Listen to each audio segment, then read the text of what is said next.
السلام علیکم ورحمۃ اللہ وبرکاتہ۔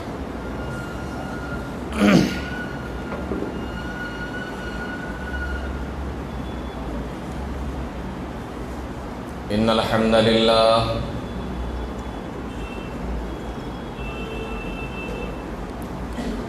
نحمده ونستعینه ونستغفره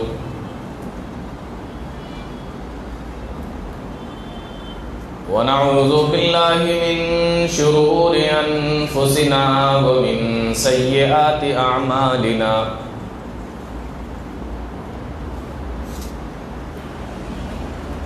من يهده الله فلا مضل له ومن يضلل فلا هادي له وأشهد أن لا إله إلا الله وحده لا شريك له وأشهد أن محمدا عبده ورسوله يا أيها الذين آمنوا اتقوا الله حق تقاته ولا تموتن إلا وأنتم مسلمون يا أيها الناس اتقوا ربكم الذي خلقكم من نفس وخلق منها زوجها وبث منهما رجالا كثيرا واتقوا الله الذي تساءلون به والأرحام إن الله كان عليكم رقيبا يا أيها الذين آمنوا اتقوا الله وقولوا قولا سديدا يصلح لكم أعمالكم ويغفر لكم ذنوبكم ومن يطع الله ورسوله فقد فاز فوزا عظيما أما بعد فإن خير الحديث كتاب الله وخير الهدي هدي محمد صلى الله عليه وسلم وشر الأمور محدثاتها وكل محدثة بدعة وكل بدعة ضلالة وكل ضلالة في النار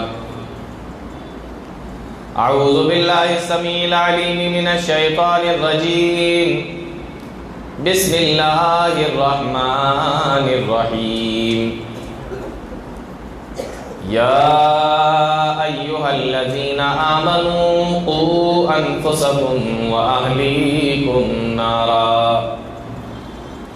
وقودها الناس والحجارہ علیہا ملائکۃ غلاظ شداد لا یعصون اللہ ما امرہم ویفعلون ما یؤمرون۔ جناب صدر محترم، معزز علماء کرام، دور اور پاس سے تشریف لائے محترم سامعین، نوجوان ساتھیوں، پیارے بچوں اور اسلامی ماؤں بہنوں، حکم ہوا ہے کہ خواتین کے تعلق سے کچھ باتیں قرآن و حدیث کی روشنی میں رکھی جائیں جس سے ان کی اصلاح ہو اور خواتین پھر اپنے گھر والوں کی اور دوسرے لوگوں کی اصلاح کر سکیں۔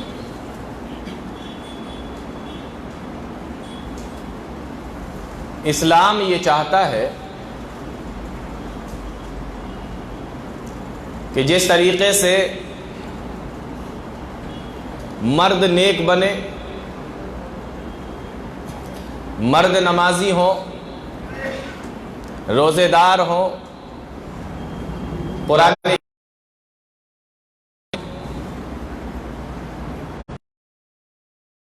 مالک ہوں، فرما بردار ہوں، برائیوں سے دور رہنے والے ہوں،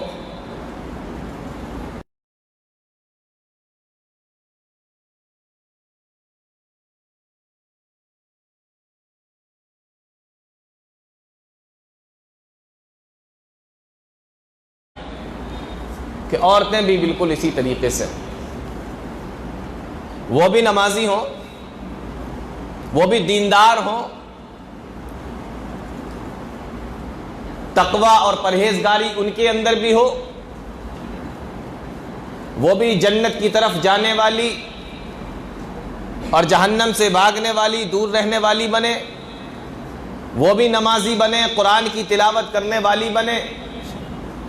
عورتوں سے بھی اسلام کا یہی مطالبہ ہے جو مردوں سے ہے۔ آج ہمیں تو فکر نہیں رہتی، اور ہمارے تمہارے زمانے کے مرد اور عورتوں کی بات ہی کیا کرنا، لیکن صحابہ کرام کے زمانے میں، نبی کے زمانے میں عورتیں اتنی دیندار تھیں کہ انہوں نے نبی سے ایک ایسا مسئلہ پوچھا، وہ آپ کو سن کر حیرت ہوگی کہ عورتوں کے اندر کتنا دین تھا اس دور کے اندر۔ آئیں اور آ کر کہا، اے اللہ کے نبی، قرآن کریم کے اندر زیادہ تر ایسا ہوتا ہے کہ اللہ مخاطب کرتا ہے مردوں کو، اے ایمان والو، اے لوگو، بہت کم ایسا ہوتا ہے کہ جس میں عورتوں کو مخاطب کیا جائے، ورنہ زیادہ تر مسائل مردوں کو مخاطب کر کے بیان کیے جاتے ہیں، عورتیں ان کے اندر شامل ہوتی ہیں، ضمیر مذکر کی استعمال کی جاتی ہے، عورتیں اس کے اندر شامل ہوتی ہیں، الا یہ کہ مسائل ایسے ہوں کہ جو مردوں کے الگ ہیں اور عورتوں کے الگ ہیں۔ ہم یہ چاہتی ہیں، عورتوں نے کہا، ہم یہ چاہتی ہیں کہ اللہ کبھی ہم عورتوں سے بھی مخاطب ہو۔ مردوں سے تو ہوتا ہے نا، اللہ کبھی ہم عورتوں سے بھی مخاطب ہو، مؤنث کے صیغے استعمال کیے جائیں، اور ہمیں صاف طور پر ایسے الفاظ کے ساتھ پکارا جائے کہ لگے کہ ہاں ہم سے بیان کیا جا رہا ہے، ہمیں ہی مخاطب کیا جا رہا ہے۔ میرا بھی دل چاہتا ہے کہ ہمارا ذکر قرآن میں ہو۔ یہ سوال کیا اللہ کے نبی جناب محمد رسول اللہ صلی اللہ علیہ وسلم سے، کس نے بولو؟ عورتوں نے۔ آپ دینداری دیکھ رہے ہیں ان کی، تقوی دیکھ رہے ہیں ان کا، شوق دیکھیے ان کا کہ مخاطب ہمیں بھی کرے اللہ تعالیٰ۔ مردوں کا صیغہ استعمال ہوتا ہے اور پھر اس میں عورتوں کو شامل کر لیا جاتا ہے۔ اللہ رب العالمین کو عورتوں کا یہ سوال بڑا پسند آیا۔ اللہ رب العالمین کو عورتوں کی یہ بات بڑی پسند آئی، اور قربان جائیے اللہ رب العالمین نے قرآن کریم کی ایک لمبی آیت نازل فرمائی۔ وہ آیت سے میں اپنی تقریر شروع کر رہا ہوں۔ کیا فرمایا؟ مرد بھی غور سے سنیں اور عورتیں بھی غور سے سنیں۔ ان المسلمین والمسلمات، ان المسلمین والمسلمات، بے شک اسلام لانے والے مرد، والمسلمات، اور اسلام لانے والی عورتیں۔ بات سمجھ میں آ رہی؟ ان المسلمین والمسلمات، بے شک مسلمان مرد اور مسلمان عورتیں، والمؤمنین والمؤمنات، اور ایمان لانے والے مرد اور ایمان لانے والی عورتیں، والقانتین والقانتات، اور اطاعت کرنے والے، فرما برداری کرنے والے مرد، والقانتات، اور اطاعت کرنے والی فرما برداری کرنے والی عورتیں، والصادقین والصادقات، اور سچ بولنے والے مرد اور سچ بولنے والی عورتیں، والمتصدقین والمتصدقات، اور صدقہ کرنے والے مرد اور صدقہ کرنے والی عورتیں، والصائمین والصائمات، اور روزہ رکھنے والے مرد اور روزہ رکھنے والی عورتیں، والحافظین فروجہم والحافظات، اور اپنی شرمگاہوں کی حفاظت کرنے والے مرد اور اپنی شرمگاہوں کی حفاظت کرنے والی عورتیں، والذاکرین اللہ کثیرا والذاکرات، اور اللہ کا بہت زیادہ ذکر کرنے والے مرد اور اللہ کا بہت زیادہ ذکر کرنے والی عورتیں۔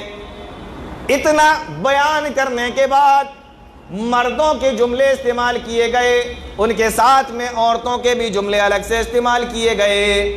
10 جملے اگر مردوں کے لیے بیان کیے گئے تو 10 جملے عورتوں کے لیے اللہ رب العالمین نے الگ سے بیان کیے، ان کو بھی مخاطب کیا، اور اس کے بعد رزلٹ دے دیا کہ اتنا کام کرنے والے اگر مرد ہیں اور اتنا کام کرنے والی اگر عورتیں ہیں، اعد اللہ لہم مغفرۃ واجرا عظیما۔ تو غور سے سن لینا، اللہ نے تمہارے لیے مغفرت کا وعدہ کر دیا ہے، اللہ نے تمہیں اجر عظیم کا تم سے وعدہ کیا ہے، اللہ نے تمہارے لیے جنت کو تیار کر دیا ہے۔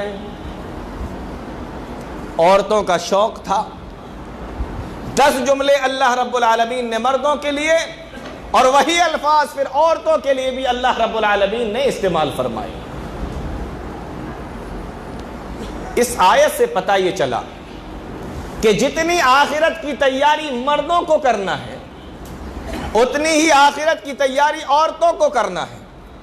جتنی اپنی اصلاح اور دوسروں کی اصلاح مردوں کو کرنا ہے، اسی طریقے سے اپنی اصلاح اور اپنے گھر والوں کی اصلاح عورتوں کو بھی کرنا ہے۔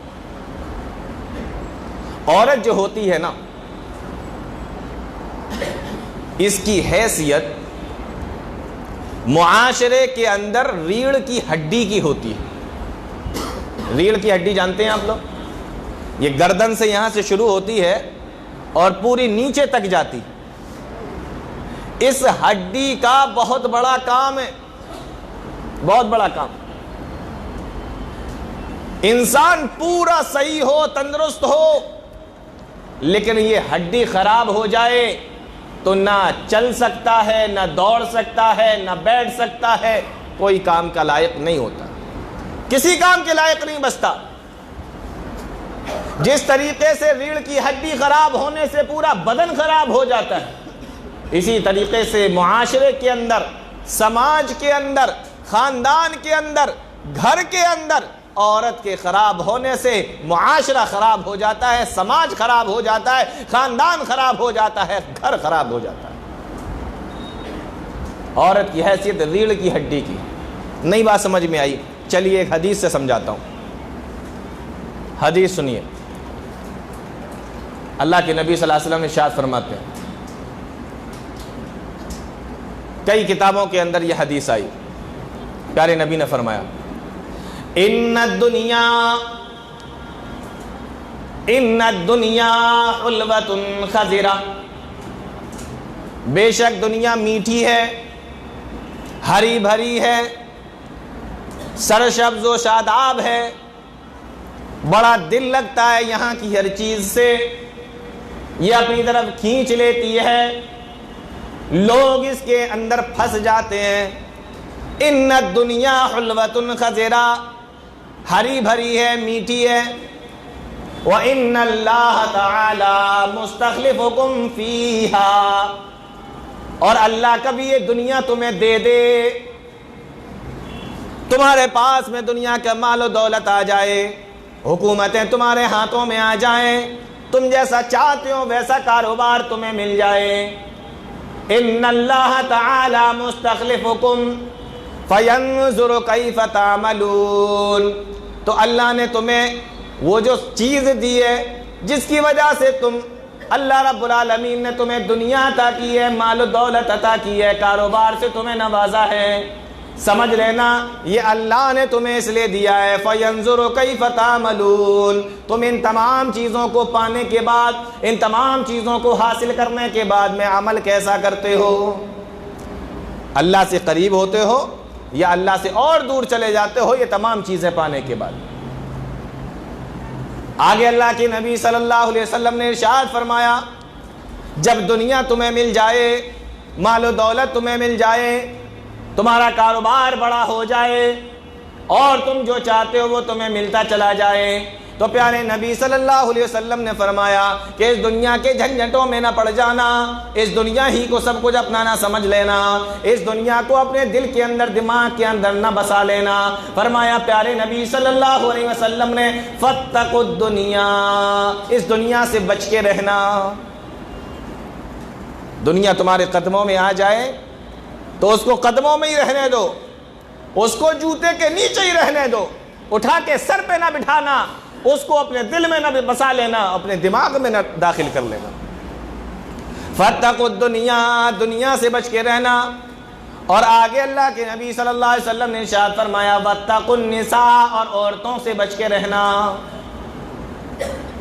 اب غور کرنے کی بات ہے، ایک ہی حدیث کے اندر اللہ کے نبی جناب محمد رسول اللہ صلی اللہ علیہ وسلم نے دنیا سے بچنے کا بھی حکم دیا اور عورتوں سے بھی بچنے کا حکم دیا، یعنی دنیا کے فتنے ایک طرف اور عورت کا فتنہ ایک طرف۔ ساری دنیا کے فتنوں کو اگر ایک طرف کر دیا جائے اور عورت کا فتنہ دوسری طرف کر دیا جائے تو دونوں برابر بیٹھیں گے، کیونکہ اللہ کے نبی صلی اللہ علیہ وسلم نے ایک ہی حدیث کے اندر دنیا کے تمام فتنوں کو ایک طرف بیان کیا اور دوسرے جملے میں صرف عورت کے فتنے کو بیان کیا، یعنی عورت کا فتنہ اتنا بڑا ہوتا ہے کہ دنیا کے تمام فتنوں کے برابر ہوتا ہے۔ فاتقوا الدنیا، دنیا کے فتنوں سے بچ کے رہنا، واتقوا النساء، اور عورتوں کے فتنوں سے بچ کے رہنا۔ اب آپ سوچ رہے ہوں گے کہ عورت اتنی خطرناک چیز ہے، عورت کا فتنہ اتنا بڑا ہے، اور اگر یہی سوچ لیا جائے تو اس حدیث کا کیا کیا جائے جس میں اللہ کے نبی صلی اللہ علیہ وسلم نے فرمایا؟ پیارے نبی صلی اللہ علیہ وسلم فرماتے ہیں کہ یہ دنیا تمام کے تمام فائدہ اٹھانے کی چیز ہے، تمام کے تمام فائدہ اٹھانے کی چیز ہے یہ دنیا، اور اس دنیا کے اندر جو سب سے بہترین چیز ہے، سب سے اچھی چیز ہے، اللہ کے نبی صلی اللہ علیہ وسلم نے فرمایا المرأۃ الصالحہ، وہ نیک بیوی ہے، نیک عورت ہے۔ یعنی دنیا تمام کی تمام فائدہ اٹھانے کی چیز ہے، لیکن اس کے اندر جو سب سے پیاری چیز ہے، سب سے اچھی چیز ہے، سب سے قیمتی چیز ہے، پیارے نبی صلی اللہ علیہ وسلم نے فرمایا کہ المرأۃ الصالحہ، صرف مرأہ نہیں کہا، صرف عورت نہیں کہا، بلکہ آپ نے فرمایا المرأۃ الصالحہ، نیک بیوی ہے، نیک عورت ہے۔ اب غور کیجئے، ایک طرف اللہ کے نبی فرما رہے ہیں کہ عورتوں کے فتنے سے بچ کے رہو، دنیا کے تمام فتنے ایک طرف، عورت کا فتنہ ایک طرف برابر، اور ایک حدیث کے اندر اللہ کے نبی صلی اللہ علیہ وسلم فرما رہے ہیں کہ عورت دنیا کی سب سے قیمتی چیز، سب سے بہترین چیز۔ اب یہ دونوں حدیثیں ٹکرا گئی آپس میں۔ اب آئیے اس بات کی طرف جو میں آپ کو بتا رہا تھا کہ اگر عورت سدھر جائے، اگر عورت نیک بن جائے، اگر عورت نیک ہو، سدھر جائے، نیک بن جائے، نیک عورت ہو، تو دنیا میں اس سے بہترین کوئی چیز نہیں ہے، اور یہی عورت اگر بگڑ جائے تو دنیا کے اندر پھر اس سے بڑا فتنہ بھی کوئی نہیں ہے۔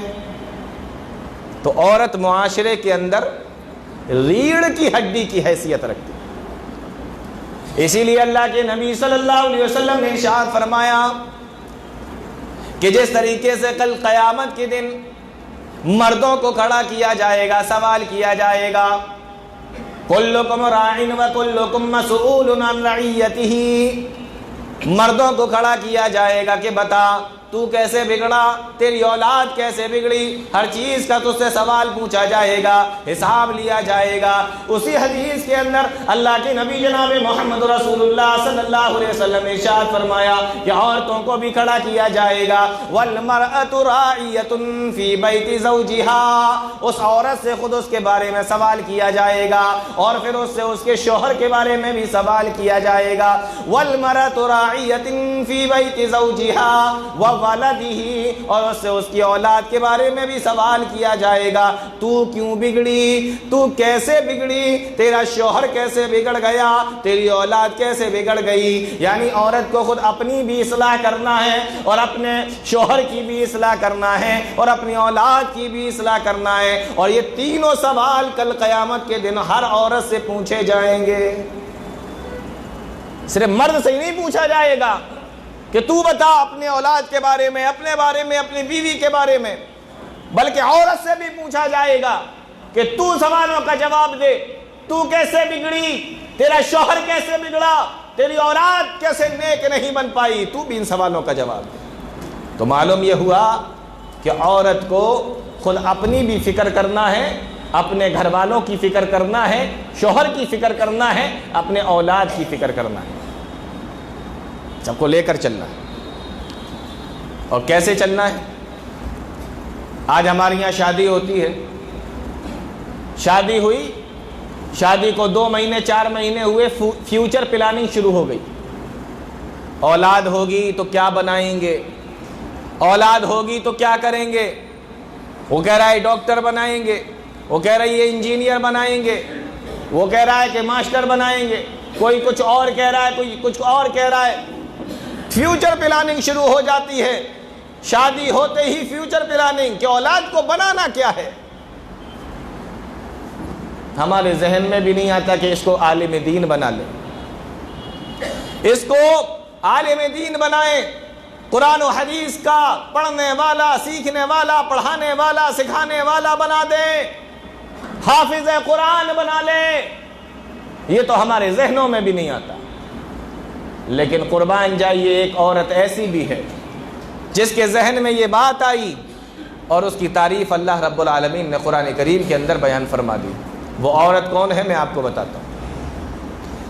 اذ قالت امرأۃ عمران رب انی نذرت لک ما فی بطنی محررا، اور عورت بھی کیسی ہے میری ماؤں بہنوں، ذرا غور سے سنو، عورت بھی کیسی ہے، شوہر کا انتقال ہو چکا ہے، بیوہ عورت ہے، پیٹ سے ہے، حمل سے ہے، اور جب شوہر کا انتقال ہو جاتا ہے اور عورت پیٹ سے ہو، حمل سے ہو، تو اس کی ساری امیدیں یہ ہوتی ہیں کہ بچہ ہوگا، بڑا ہوگا، میرا سہارا بن جائے گا۔ شوہر کا تو انتقال ہو چکا ہے، یہی میری لاٹھی بنے گا، میرا سہارا بنے گا۔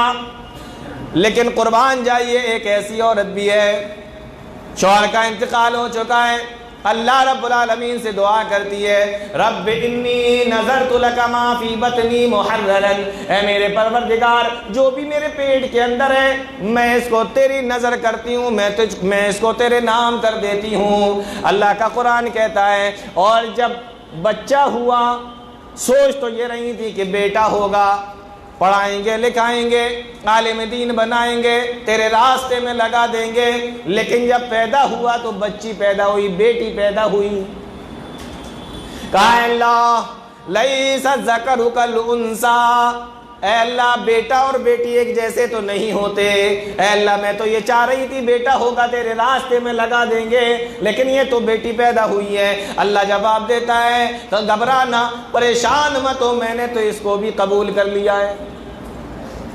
حضرت زکریا علیہ السلام ان کے خالو تھے،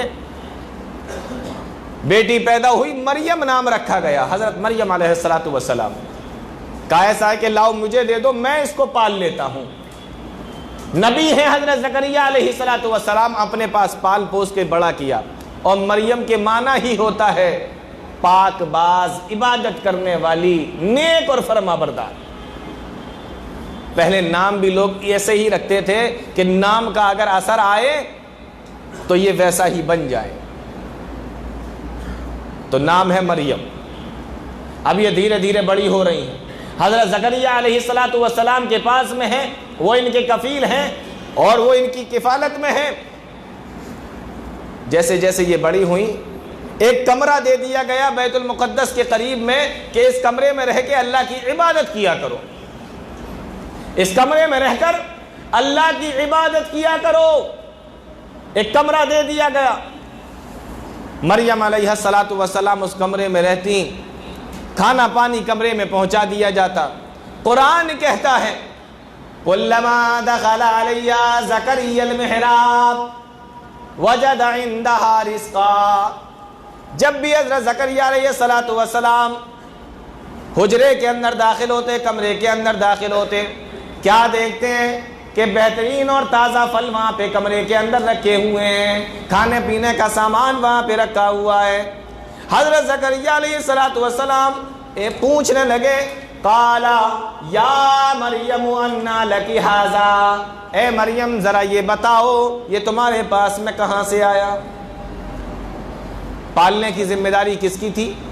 حضرت زکریا علیہ السلام کی۔ کہنے لگے میں نے تو لا کے دیا نہیں، یہ آیا کہاں سے؟ یا مریم انا لکی ھذا، اے مریم یہ کھانے کا سامان تمہارے پاس میں کہاں سے آیا؟ یہ پھل کہاں سے آئے؟ یہ کھانے پینے کا سامان تمہارے پاس میں کہاں سے آیا؟ حضرت مریم علیہ السلام سے سوال کیا جا رہا ہے۔ غور کرنے کی بات ہے، وہ مریم جن کی پاک دامنی کی قسم اللہ رب العالمین قرآن کریم کے اندر کھاتا ہو، وَمَرْيَمَ ابْنَتَ عِمْرَانَ الَّتِي أَحْسَنَتْ فَرْجَهَا، کہ مریم میری تو وہ بندی ہے جس نے اپنی شرمگاہ کی حفاظت کی ہے، اپنی عزت کی حفاظت کی ہے، جس کی پاک دامنی کی اللہ رب العالمین قسم کھائے، اس بندی سے بھی پوچھا جا رہا ہے یا مریم انا لکی ھذا، اے مریم بتائیے تیرے پاس میں کہاں سے آیا؟ ایک بہت بڑا نکتہ ہے یہاں پر کہ جب مریم سے پوچھا گیا کہ میں نے تو لا کر دیا نہیں، تیرے پاس کہاں سے آیا؟ ماں باپ کے لیے، ماں کے لیے، باپ کے لیے، بھائیوں کے لیے، ایک بہت گارجین کے لیے ایک بہت بڑا نکتہ یہ ہے کہ کبھی بھی اپنی اولاد کے پاس ایسی چیزیں دیکھو جو تم نے لا کر نہیں دی ہیں تو ان سے سوال کرو کہ یہ تمہارے پاس کہاں سے آیا۔ بیٹے کے پاس دیکھو تو سوال کرو، کیونکہ ذمہ داری آپ کی ہے، آپ پڑھاتے ہیں، لکھاتے ہیں، خرچہ دیتے ہیں، کھلاتے ہیں، پلاتے ہیں، ان کے کپڑوں کا، اسکول کا، ہر چیز کا انتظام آپ کر رہے ہیں، لیکن اگر کوئی ایسی چیز آپ ان کے پاس میں دیکھتے ہیں کہ آپ نے لا کر نہیں دی ہے تو بیٹا یہ تمہارے پاس میں آئی کہاں سے؟ یہ سوال آپ کو ان سے پوچھنا چاہیے۔ اور یہی حکم لاگو ہوتا ہے لڑکیوں پر بھی، اور خاص طور سے مائیں سنیں اس بات کو کہ وہ اگر اپنی بیٹی کے پاس کوئی ایسی چیز دیکھیں جو تم نے لا کر نہیں دی ہے تو بیٹی سے سوال کرو کہ بیٹی یہ تمہارے پاس آیا کہاں سے؟ یہ تم نے گھڑی باندھی ہوئی ہے کہاں سے ملی؟ یہ جو تم انگوٹھی پہنے ہو کہاں سے لائی؟ یہ موبائل جو تمہارے ہاتھ میں ہے یہ کہاں سے آیا؟ آپ کا حق بنتا ہے کہ آپ ان سے سوال کریں۔ میں مانتا ہوں کہ آپ کی بیٹی ہوگی پاک دامن، نیک ہوگی، فرما بردار ہوگی، آپ کی نظر میں بھی ہوگی، لیکن آپ کا یہ حق بنتا ہے کہ آپ اس سے سوال کریں۔ تو مریم علیہ السلام سے سوال پوچھا گیا، قال یا مریم انا لکی ھذا، مریم بتاؤ یہ کہاں سے آیا؟ تو ذمہ داری اس طریقے سے ادا کی جاتی ہے، سوال اس طریقے سے پوچھے جاتے ہیں، چیزیں اس طریقے سے معلوم ہوتی ہیں۔ یہ آیت ہمیں بتا رہی ہے کہ کس طریقے سے ہمیں اپنے بچوں کے ساتھ میں، اپنے گھر والوں پر، اپنے بچوں پر، اپنے بیٹوں پر، اپنی بیٹیوں کے اوپر نظر رکھنا ہے۔ اب ذرا اور غور کیجئے، ایک چیز میں آپ کو اور بتاتا ہوں عورتوں کے تعلق سے۔ ماں کی گود کو بچوں کا پہلا مدرسہ کہا جاتا ہے۔ کہتے ہیں کہ بچے کا پہلا مدرسہ ماں کی گود ہوتی ہے۔ اب مجھے یہ بتاؤ کہ اگر مدرسہ اچھا ہے تو طالب علم بھی اچھا بنے گا، بات سمجھ میں آ رہی؟ اور اگر مدرسہ ہی خراب ہے، ماں کی گود بچے کا پہلا مدرسہ اچھا ہے تو پڑھنے والا طالب علم اچھا، اور اگر مدرسہ ہی خراب ہے تو طالب علم کہاں سے اچھا بنے گا؟ تو ماں کو نیک ہونا پڑے گا، ماں کو اپنی اصلاح کرنی پڑے گی، تب جا کے اولاد، بیٹا اور بیٹی، بچہ اور بچی وہ سدھریں گے، نیک بنیں گے، صحیح بنیں گے۔ حضرت اسماعیل علیہ السلام کا نام کس نے نہیں سنا؟ کون ہے ایسا جس نے حضرت اسماعیل علیہ السلام کا نام نہیں سنا؟ والد نے پوچھا کہ ابراہیم علیہ السلام نے کہ بیٹا میں نے خواب میں دیکھا ہے کہ میں تمہیں ذبح کر رہا ہوں۔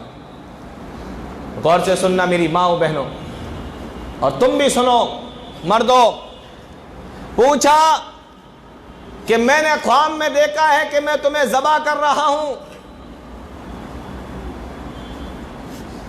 ماذا ترا، تمہاری کیا رائے ہے؟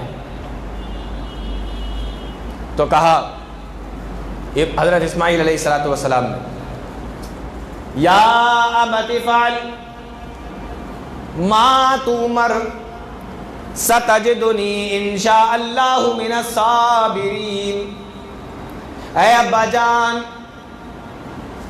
پوچھنے کی کیا ضرورت ہے، آپ کو اللہ نے جو حکم دیا ہے، یا ابت فعل ما تؤمر ستجدنی انشاء اللہ من الصابرین، آپ کو جو کرنا ہے کر گزریے، اللہ کا جو حکم ہے وہ کر گزریے، آپ ہمیں صبر کرنے والوں میں سے پائیں گے، انشاء اللہ من الصابرین، بے شک آپ ہمیں صبر کرنے والوں میں سے پائیں گے۔ میرے مسلمان بھائیوں ذرا غور کرو، اور میری ماں بہنوں ذرا غور کرو، آخر اسماعیل علیہ السلام کے اندر یہ فرما برداری، اسماعیل علیہ السلام کے اندر یہ صبر کہاں سے آیا؟ میں نے آپ کو بتایا کہ ماں کی گود بچے کا پہلا مدرسہ ہوتی ہے، یہ صبر کہاں سے آیا؟ حضرت اسماعیل علیہ السلام کے اندر یہ صبر ان کی ماں سے آیا، ان کی والدہ سے آیا، حضرت حاجرہ علیہ السلام سے آیا۔ بیابان جنگل ہے، چٹیل میدان ہے، اللہ رب العالمین کا حکم ہوتا ہے، اے ابراہیم تم اپنی بیوی کو لے جاؤ، اور یہ اس کی گود میں جو چھوٹا سا بچہ ہے اسماعیل ہے، اس کو بیابان جنگل اور میدانوں چٹیل میدان کے اندر لے جاؤ اور وہاں پہ لے جا کر چھوڑ دو۔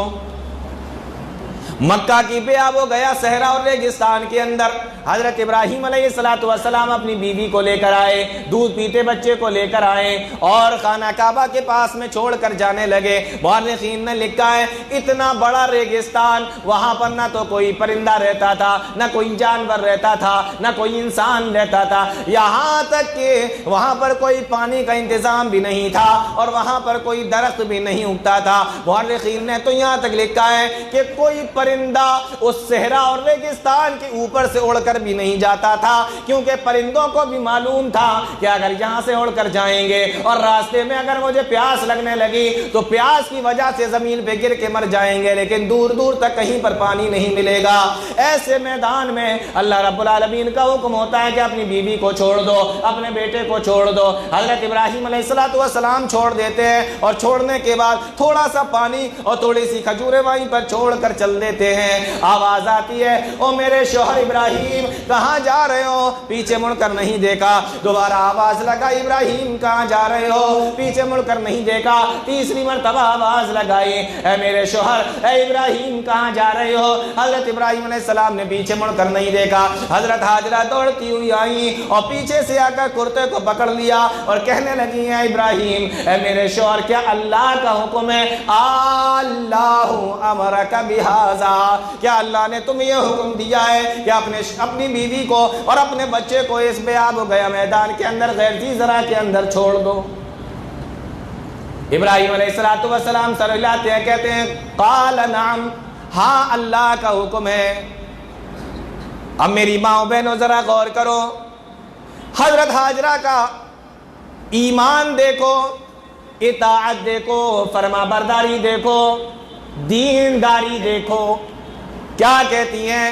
بخاری کے الفاظ ہیں، حضرت حاجرہ کہتی ہیں اگر یہ اللہ کا حکم ہے، بھروسہ دیکھو، عقیدہ دیکھو، اللہ رب العالمین کے اوپر بھروسہ اور عقیدہ دیکھو، کیا کہتی ہیں؟ اگر یہ اللہ کا حکم ہے اذن لا یضیعنا، تو اللہ میں برباد نہیں کرے گا۔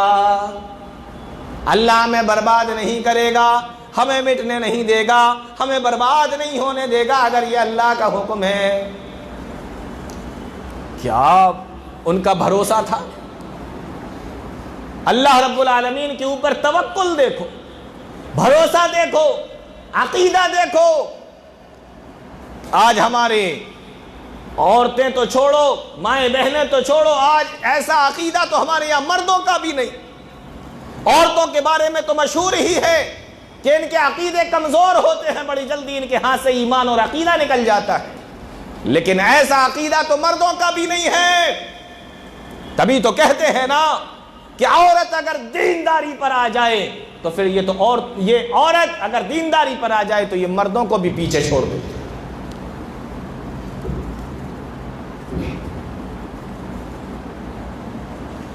تو کہا کہ اگر اللہ کا حکم ہے جائیے، اللہ ہمیں برباد نہیں کرے گا۔ حضرت ابراہیم علیہ السلام چلے گئے، اور جب حضرت ابراہیم علیہ السلام چلے گئے، ماں بہنوں ذرا غور سے سننا، جو پانی تھا دھیرے دھیرے کر کے ختم ہو گیا، جو کھجوریں تھیں دھیرے دھیرے کر کے وہ بھی ختم ہو گئیں۔ اب ادھر حضرت اسماعیل علیہ السلام پیاس کی وجہ سے پریشان ہیں، زبان باہر نکل آئی ہے پیاس کی وجہ سے، زمین کے اوپر ایڑیاں رگڑ رہے ہیں، اور یہ ماں ہیں، اور ماں اپنی اولاد سے کتنی زیادہ محبت کرتی ہے یہ بتانے کی ضرورت نہیں ہے۔ باپ سے زیادہ محبت، باپ سے زیادہ ماں کو اپنی اولاد سے محبت ہوتی ہے، نہیں ہوتی؟ میں ایک مثال دوں آپ لوگوں کو، مثال سنو کہ ماں کو اپنی اولاد سے کتنی محبت ہوتی ہے، نوجوانوں اور بچوں خاص طور سے۔ مثال کے طور پر کسی کا مکان ایسی جگہ پر ہے جہاں سے ٹرینیں نکلتی ہیں، یعنی کہ اسٹیشن کے قریب یا ریل کی پٹریوں کے قریب اگر کسی کا مکان ہے، اور ریل جب رات کے وقت میں نکلتی ہے نا تو 5 کلومیٹر 10 کلومیٹر تک آواز جاتی ہے اس کی، اور جب وہاں سے نکلتی ہے تو آس پاس کے جو مکان ہوتے ہیں نا وہ یوں ہلتے ہیں، اس کی گڑگڑاہٹ سے مکان ہلتے ہیں ایسے کرتے۔ اب ایک ماں ہے، چھوٹا سا اس کا بچہ ہے، رات کا وقت ہے، اپنے بچے کے ساتھ میں سو رہی ہے، رات بھر وہاں سے ٹرین نکل رہی ہے، ریل نکل رہی ہے، آواز بھی ہو رہی ہے، اس کے ہارن کی بھی آواز ہو رہی ہے، نکلنے کی آواز ہو رہی ہے، رات بھر وہاں سے ٹرینیں نکلتی ہیں، ماں بھی سو رہی ہے، بچہ بھی سو رہا ہے۔ جس ماں کو رات بھر نکلنے والی ٹرینوں کی آواز نہیں جگا سکی، اور بغل میں لیٹا ہوا بچہ اگر ایک بار رو دے یا بول جائے یا چیخ دے یا منہ سے آواز نکال دے تو ماں کی آنکھ کھل جاتی ہے۔ جس ماں کو رات بھر نکلنے والی ٹرینوں کی آواز نہیں جگا سکی، بچے کی ایک آواز اس ماں کو جگا دیتی ہے۔ کتنی محبت کرتی ہے ماں اپنی اولاد سے۔ اور یہ تو حضرت ہاجرہ ہیں، دیکھا بچہ رو رہا ہے، ایڑیاں رگڑ رہا ہے، پریشان ہو گئی دیکھ کر، پانی کو تلاش کرنے کے لیے نکلی۔ حدیثیں اٹھا کر دیکھو، تاریخ کی کتابیں اٹھا کر دیکھو تو آپ کو ملے گا۔ اور وہ 2 پہاڑ جو بڑے مشہور ہیں، صفا پہاڑی پر چڑھ گئی کہ لاؤ نیچے سے تو دکھائی نہیں دے رہا ہے، بلندی پر کھڑے ہو جاتے ہیں شاید دور تک پانی نظر آ جائے، کہیں تو کہیں پانی ملے گا۔ صفا پہاڑی پر کھڑی ہوئی اور پانی کو تلاش کرنے لگی، پانی کو دیکھنے لگی، لیکن پانی کہیں نظر نہیں آیا۔ ایک نظر اپنے بچے پہ ڈالی اور پھر وہاں سے دوڑ لگائی تو سیدھے مروا پر پہنچی، اور مروا پہ کھڑے ہو کر پھر دور تک نظر ڈالی کہ پانی کہیں پر مل جائے، لیکن پانی کا کوئی نام و نشان نہیں ہے۔ پھر اپنے بچے کی طرف دیکھتی ہیں، حضرت اسماعیل علیہ السلام کے پیاس کی وجہ سے زبان نکل رہی ہے، ایڑیاں زمین کے اوپر رگڑ رہے ہیں، اور یہ ماں ہے بے چین ہے، بچے کو کیا پلائیں، پیاس لگ رہی ہے، پانی کہاں سے ملے۔ ایک مرتبہ صفا پہ جاتی ہیں، پھر مروہ پہ جاتی ہیں، پھر مروہ سے صفا پہ جاتی ہیں، صفا سے پھر مروہ پہ جاتی ہیں، اور اس طریقے سے کتنے چکر لگائے؟ بولو کتنے؟ 7 چکر لگائے، صفا سے مروہ اور مروہ سے صفا، 7 چکر لگائے حضرت حاجرہ علیہ السلام نے۔ قربان جاؤ، اللہ رب العالمین کو اپنی اس بندی کی ادا اتنی پسند آئی، اتنی پسند آئی، آواز لگائی، او دنیا کے لوگوں، تم دنیا کے کسی بھی کونے کے رہنے والے کیوں نہ ہو، کسی دیش کے بھی رہنے والے کیوں نہ ہو، کسی بھی جگہ کے رہنے والے کیوں نہ ہو، تم چاہے اپنے یہاں کے وزیر کیوں نہ ہو، امیر کیوں نہ ہو، اپنے یہاں کے بادشاہ کیوں نہ ہو، پردھان منتری کیوں نہ ہو، تم اپنے یہاں کے کتنے ہی بڑے آدمی کیوں نہ ہو، جب تم مکہ کے اندر آؤ گے، حج کرو گے یا عمرہ کرو گے، اور جب تک میرے اس بندی کی یاد میں اسی طریقے سے 7 چکر نہ لگا لو گے، صفا سے مروہ تک اور مروہ سے صفا تک، جیسے آج یہ میری بندی دوڑ رہی ہے، مجھے اپنے عزت و جلال کی قسم ہے میں تمہارے حج کو قبول نہیں کروں گا۔ اس دوڑ کو اللہ رب العالمین نے آج تک باقی رکھا۔ حضرت حاجرہ علیہ السلام پانی کی تلاش میں، اللہ قرآن کے اندر کہتا ہے ان الصفا والمروہ من شعائر اللہ، بے شک صفا اور مروہ یہ اللہ کے شاعر، اللہ کی نشانیوں میں سے نشانیاں ہیں۔ اور جو بات میں اب آپ کو بتانے جا رہا ہوں ذرا غور کر لینا، طبیعت خوش ہو جائے گی میرے بھائیوں، میری ماؤں بہنوں، ذرا غور کرو۔ صفا اور مروہ یہ 2 پہاڑیاں جس پر حضرت حاجرہ دوڑ رہی تھیں، اللہ نے ان کو اپنی نشانی بیان کر دیا، یعنی جن پہاڑوں پر صبر کیا گیا، اللہ رب العالمین نے ان پہاڑیوں کو اتنی فضیلت عطا فرمائی کہ اس کو اپنی نشانیاں بنا کر قرآن کے اندر بیان کر دیا۔ اب غور کرنے کی بات یہ ہے کہ ان پہاڑیوں پر جس بندی نے صبر کیا ہوگا، اللہ کی نظر میں اس کا کتنا بڑا مقام ہوگا، اللہ کی نظر میں اس کی کیا فضیلت ہوگی۔ ستجدنی انشاء اللہ من الصابرین، تو اسماعیل علیہ السلام نے بھی یہی کہا تھا، اے میرے ابا جان، آپ مجھے جو آپ کو حکم ملا ہے کر ڈالیے، آپ مجھے صبر کرنے والوں میں سے پائیں گے۔ تو صبر کہاں سے آیا؟ بولو، ماں کی گود بچے کا پہلا اسکول اور پہلا مدرسہ ہوتی، مدرسہ اچھا بچہ اچھا، مدرسہ خراب بچہ خراب۔ تو بچے کی اصلاح سے پہلے اپنی اصلاح، بچے کی اصلاح سے پہلے عورت کو اپنی اصلاح کرنی پڑے۔ ام سلیم کیسی کیسی عورتیں گزری، اور میں آپ کو ایک واقعہ بتاتا ہوں، توجہ ذرا میری طرف کیجیے۔ عورت اگر دینداری پر آ جائے تو مرد بھی ان کا مقابلہ نہیں کر سکتا۔ گجرات کے کسی جگہ کا یہ واقعہ ہے، مجھے ایگزیکٹ وہ جگہ کا نام نہیں معلوم، لیکن ہاں یہ پتا ہے کہ گجرات کا یہ واقعہ ہے۔ مسجد تھی، مسجد کے برابر میں کچھ کمرے بنے ہوئے تھے، کرایہ دار اس میں رہتے تھے کافی سالوں سے، 2-3 فیملیاں تھیں۔ مسجد میں جگہ کم پڑی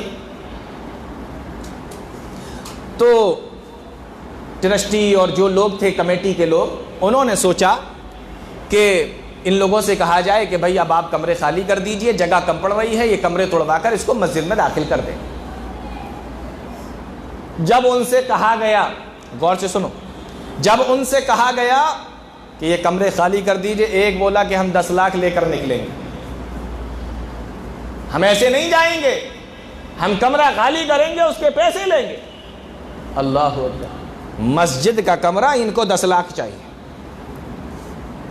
دوسرا بولا مجھے 15 لاکھ چاہیے۔ ایک کا کمرہ تھوڑا زیادہ بڑا تھا، وہ کہتا میں 20 لاکھ لے کر نکلوں گا۔ کمرہ چاہیے ہو پیسہ دے دو، ہم چلے جائیں گے، ورنہ ہم کہاں جائیں۔ اچھے خاصے سب کچھ موجود ہے، مسجد کا کمرہ خالی کیا، لاکھوں روپے لیے اور کمرہ خالی کر دیا۔ بہرحال ان کو توڑا گیا، مسجد بڑی بنا دی گئی۔ 5-6 مہینے گزرے تھے، اسی شہر کے اندر ایک اور مسجد چھوٹی پڑی، اس کا ایک کمرہ تھا جس میں کرائے پر ایک عورت رہتی تھی جو بیوہ تھی، شوہر مر چکا تھا۔ لوگوں نے دیکھا کہ اس مسجد کو جب خالی کرایا گیا تھا کمروں کو تو لاکھوں روپے لے کر نکلے تھے، یہ بیوہ عورت ہے۔ اس کے پاس بھی اس مسجد کے ٹرسٹی اور کمیٹی کے لوگ پہنچے اور جا کر کہنے لگے اس سے کہ کمرہ خالی کر دو، اس کو توڑوا کر بڑا بنوانا ہے، مسجد کو میں شامل کرنا ہے، مسجد کو بڑا کرنا ہے، آپ یہ کمرہ خالی کر دیجئے اور یہ بتائیے کہ آپ کتنے روپے لیں گے۔ کیونکہ انہیں معلوم تھا کہ اسی شہر کا واقعہ ہے، لاکھوں روپے لے کر نکلے تھے، سب جانتے ہیں، اس نے بھی سنا ہوگا، اس نے بھی سنا ہوگا، سب جانتے ہیں۔ تو آپ کتنے روپے لے کر نکلو گی، آپ یہ بتائیے۔ اب سنیے غور سے، توجہ میری طرف کیجئے۔ کیا ٹائم ہو گیا؟ کیا بند کر دو شیخ؟ ہاں تو توجہ میری طرف کیجئے۔ آپ کتنے روپے لوگی، کتنے روپے لے کر نکلو گی؟ آپ بھی کمرہ خالی کر دیجئے۔ اس بیوہ عورت نے کہا 1 روپیہ بھی حرام ہے میرے اوپر، مسجد کا پیسہ میں لوں، مسجد کے کمرے میں رہ رہی ہوں، جب تک آپ لوگوں نے چاہا میں رہی، اب میرا اللہ جہاں چاہے گا میرا انتظام ہو جائے گا۔ آپ کو کمرہ چاہیے، مسجد بڑی کرنا ہے، آپ کمرہ رکھیے، کمرہ مسجد کا ہے۔ لوگوں نے کہا پیسے نہیں چاہیے، بولے مجھے جہنم نہیں خریدنا، مجھے جہنم میں نہیں جانا ہے، حرام ہے 1 روپیہ بھی میں اگر مسجد کا کھا جاؤں، مجھے نہیں چاہیے پیسے۔ بہت ضد کی، بولی نہیں لے سکتی، اور اگر چاہتے ہو تو اتنا کر دو، میں بیوہ عورت ہوں، کہاں ماری ماری پھروں گی، آپ لوگ مرد ہیں، لوگوں سے تعلقات ہیں، میں کہیں کوئی ایک کمرہ کرائے پر اگر مجھے دلوا دو تو کمرہ دلوا دو، پیسے دلوا دو، صرف کہیں پر۔ کمرہ دلوا دیا گیا، 6 مہینے ہو گئے، 1 بھی روپیہ نہیں لیا، کمرہ خالی کر کے دوسری جگہ جا کے رہنے لگے۔ 6 مہینے کے بعد یہ کمیٹی کے لوگ مسجد کی پھر پہنچے اور جا کر کہا کہ بہن یہ 2 لاکھ روپے ہیں، کم سے کم یہی رکھ لو، تم بیوہ ہو، چھوٹے چھوٹے تمہارے بچے ہیں، شوہر کا انتقال ہو چکا ہے، یہ 2 لاکھ روپے ہیں، یہی رکھ لو، کم سے کم تمہارے کام آ جائیں گے کوئی نہ کوئی۔ کہنے لگی میں نے پہلے ہی کہا تھا میں پیسے نہیں لوں گی، مجھے جہنم نہیں خریدنا، مجھے جہنم میں نہیں جانا، میں نہیں لے سکتی، آپ لے جاؤ یہ۔ ان کمیٹی کے لوگوں نے سمجھایا کہ بہن یہ مسجد کا پیسہ نہیں ہے، یہ تو ہم 8 لوگوں نے مل کر اکٹھا کیا ہے، 25-25 ہزار روپے ہم 8 لوگوں نے مل کر اکٹھا کیا، تم مسلمان ہو، ہماری بہن ہو، بیوہ ہو، ہمارا حق ہے تمہاری مدد کرنا، وہ پیسہ ہے یہ، وہ پیسہ لے کر آئے ہیں، مسجد کا نہیں لائے۔ تو کہا کہ اگر ایسا معاملہ ہے تو میں رکھ لیتے۔ ایک وہ تھے جن کو کمرہ خالی کرنے کے لیے 25 لاکھ چاہیے تھے، ایک یہ ہے کہ 1 روپیہ بھی لینے کے لیے تیار نہیں ہے۔ عورت اگر دین پر آ جائے تو پھر مرد بھی ان کا مقابلہ نہیں کر سکتا۔ تو میں بات کر رہا تھا ام سلیم رضی اللہ تعالی عنہ، کیا عورت ہے، چھوٹا سا بچہ ہے، بیمار ہے، اور شوہر حضرت ابو طلحہ رضی اللہ تعالی عنہ باہر جا رہے ہیں کسی کام سے، کہا کہ اس کو دوا دلا دینا، دوا ٹائم سے کھلا دینا، اور میں کام سے جا رہا ہوں، رات تک واپس آؤں گا۔ چلے گئے، ادھر گھر سے باہر گئے، ادھر بیٹے کا انتقال ہو گیا۔ غور سے سنو، ادھر بیٹے کا انتقال ہو گیا، گھر والوں سے کہا لا یخبرن احد منکم ابا طلحہ بوفات ابنہ۔ ابو طلحہ جب رات میں آئیں تو بیٹے کے مرنے کی خبر، بیٹے کے انتقال کی خبر تم میں سے کوئی ان کو نہ دینا، میں خود انہیں بتا دوں گی۔ بچے کو ایک چادر میں لپیٹ کر دوسرے کمرے میں رکھ دیا۔ اب جب رات کا ٹائم آیا تو ابو طلحہ واپس آئے، دروازہ کھولا، ابو طلحہ اندر آئے۔ ہمارے تمہارے زمانے کی عورتیں ہوتی چیخنا شروع کر دیتی، چلانا شروع کر دیتی، اپنے شوہر کو ہو سکتا ہے کہ مارنا بھی شروع کر دیتی، تمہیں کوئی خبر نہیں رہتی، دیکھو یہاں بچہ مر گیا ہے، تمہاری لاپرواہی کی وجہ سے مرا ہے، تمہیں گھومنے سے فرصت نہیں ہے، وغیرہ وغیرہ۔ ہمارے یہاں تو یہ چلتا ہے۔ ابو طلحہ آئے، ام سلیم سے پوچھنے لگے ما فعل الغلام، بیٹے کی طبیعت کیسی ہے، لڑکے کی طبیعت کیسی ہے؟ جواب دیتی ہیں قالت خیر مما کانا، بیٹا جیسا پہلے تھا اس سے کہیں زیادہ اچھی طبیعت میں ہے، اچھی پوزیشن میں ہے۔ حضرت ابو طلحہ یہ سمجھے کہ بچے کو فائدہ ہو گیا ہوگا، دوا جو کھائی ہے اس سے افاقہ ہو گیا ہوگا۔ کھانا لگایا، شوہر ہے دور سے آیا ہے، تھکا ہوا ہے، کھانا لگایا، کھانا بھی کھلا دیا۔ بیوی سے پوچھنے لگے کہ بیٹا کیا کر رہا ہے؟ جواب دیتی ہیں کہ وہ بڑی گہری نیند میں سو رہا ہے۔ ام سلیم اور ابو طلحہ نے رات گزاری اور اسی رات میں دونوں نے ملاقات بھی کی۔ صبح فجر کی اذان کا وقت ہوا اور غسل کرنے کے بعد جب ابو طلحہ نماز پڑھنے کے لیے مسجد نبوی میں جانے لگے، حدیث کے الفاظ مسلم کی روایت ہے، ام سلیم نے کہا اے ابو طلحہ ایک بات بتاؤ۔ کہا کون سی بات ہے، کیا بات ہے؟ کہا الم تر الی فلان استعاروا عاریۃ، اگر کوئی آدمی تمہیں کوئی چیز رکھنے کے لیے دے دے اور پھر وہ تم سے اس چیز کو واپس لے لے تو بتاؤ کیا تمہیں برا لگے گا؟ جواب دیتے ہیں اس میں برا لگنے کی کون سی بات ہے، جس کی چیز تھی اس نے واپس لے لی۔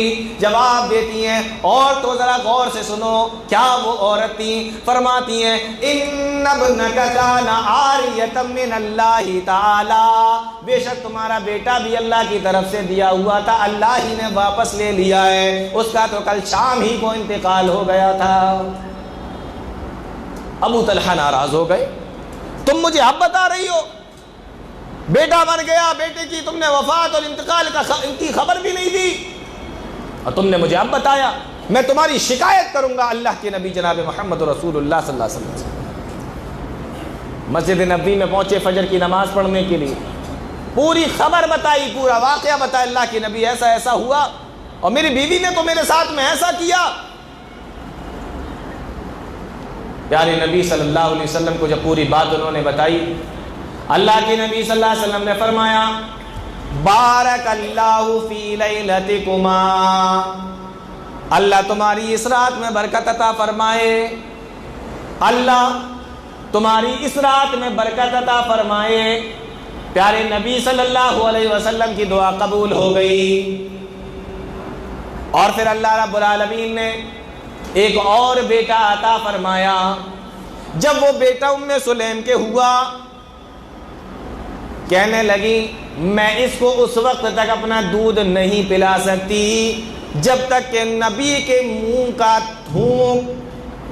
نبی کے منہ سے چبائی ہوئی کوئی چیز جب تک میرے بچے کے منہ میں نہ پہنچ جائے، پیٹ میں نہ پہنچ جائے، جب تک پہلی چیز نبی کے منہ سے نکلی ہوئی اس کے پیٹ میں نہ پہنچے، اس وقت تک میں اپنے بچے کو دودھ نہیں پلا سکتی۔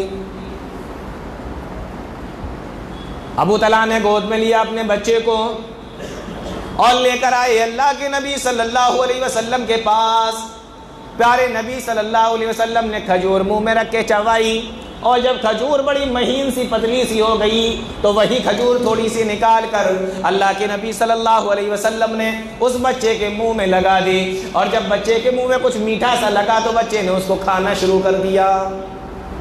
پیارے نبی صلی اللہ علیہ وسلم نے جب یہ دیکھا تو آپ نے فرمایا کہ دیکھو مدینہ کے تو بچے بھی کتنے شوق سے کھجوریں کھاتے ہیں، مدینہ میں تو کھجوریں ہوتی ہیں نا، کہا یہاں کے تو بچے بھی کتنے شوق سے کھجوریں کھاتے ہیں، ذرا سا بچہ ہے پہلی چیز منہ میں گئی، دیکھو کیسے چبا رہا ہے، کیسے چوس رہا ہے۔ پیارے نبی صلی اللہ علیہ وسلم اس کا نام رکھ دیجئے۔ اللہ کے نبی صلی اللہ علیہ وسلم نے اس کا نام عبداللہ رکھ دیا۔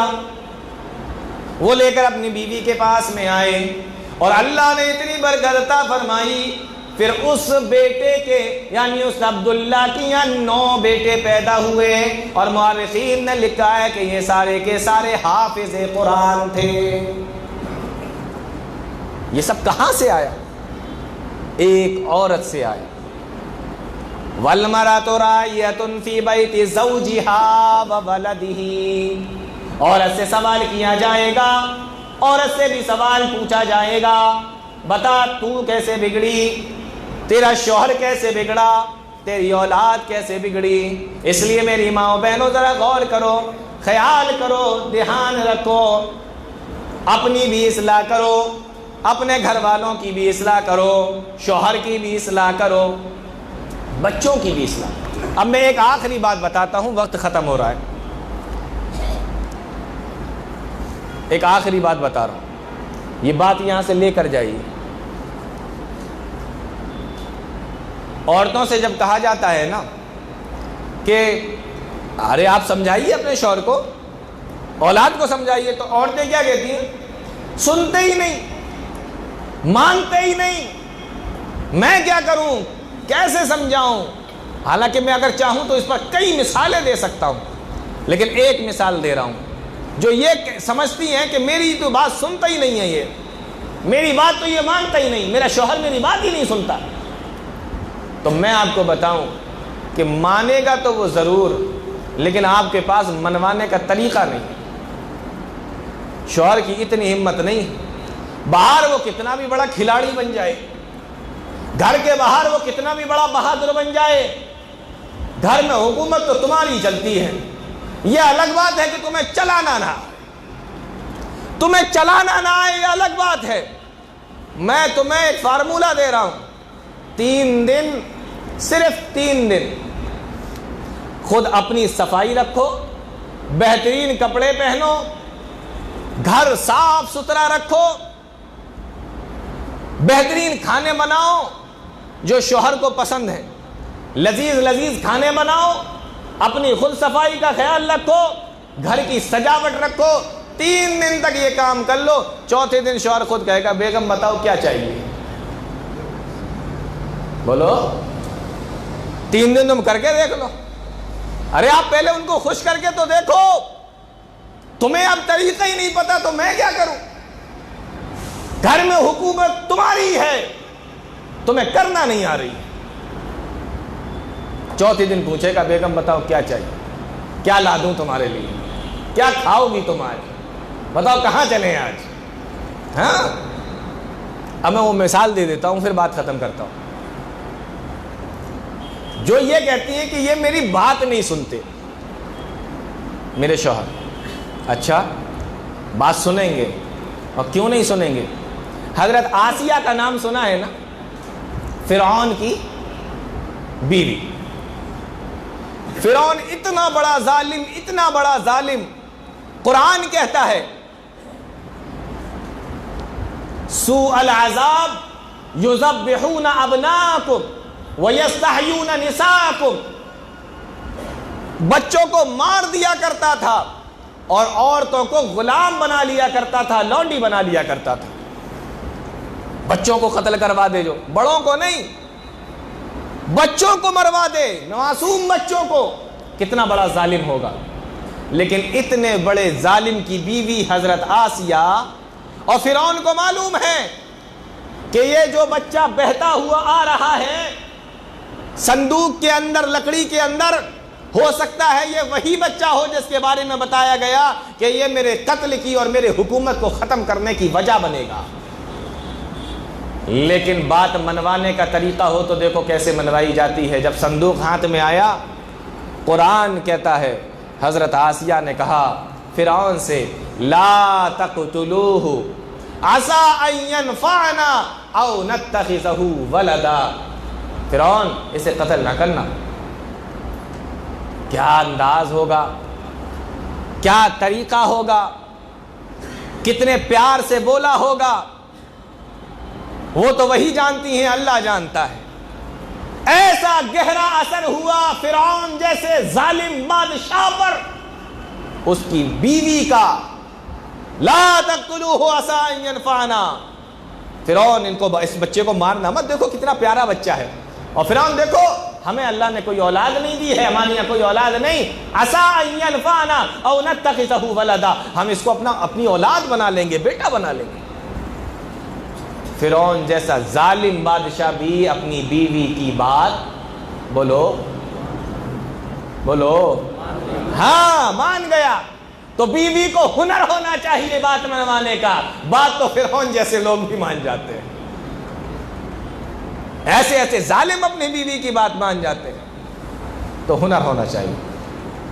اب میں باتیں بتاؤں گا تو بات بہت آگے نکل جائے گی، بس اسی باتوں کے ساتھ میں اپنی بات ختم کرتا ہوں، اور ایک بار پھر آپ لوگوں سے یہ کہتا ہوں، خاص طور سے اپنی ماں و بہنوں سے، کہ اپنی اصلاح کرو، اپنے گھر والوں کی اصلاح کرو، اپنی اولاد کی اصلاح کرو، تاکہ اللہ رب العالمین کل قیامت کے دن آپ کو، آپ کی اولاد کو، آپ کے گھر والوں کو، آپ کے شوہر کو اور آپ کو جہنم سے بچا لے۔ اور اللہ نے فرمایا یا ایھا الذین آمنوا قوا انفسکم واہلیکم نارا، اپنی بھی فکر کرو، اپنے گھر والوں کی فکر کرو اس آگ سے بچانے کے لیے، وقودھا الناس والحجارہ، جس کا ایندھن انسان اور پتھر ہے۔ اللہ تعالیٰ ہم تمام لوگوں کو نیک عمل کی توفیق عطا فرمائے، قرآن و حدیث کو سمجھنے کی، اس پر چلنے کی توفیق عطا فرمائے، آمین تقبل یا رب العالمین، وآخر دعوانا الحمد للہ رب العالمین۔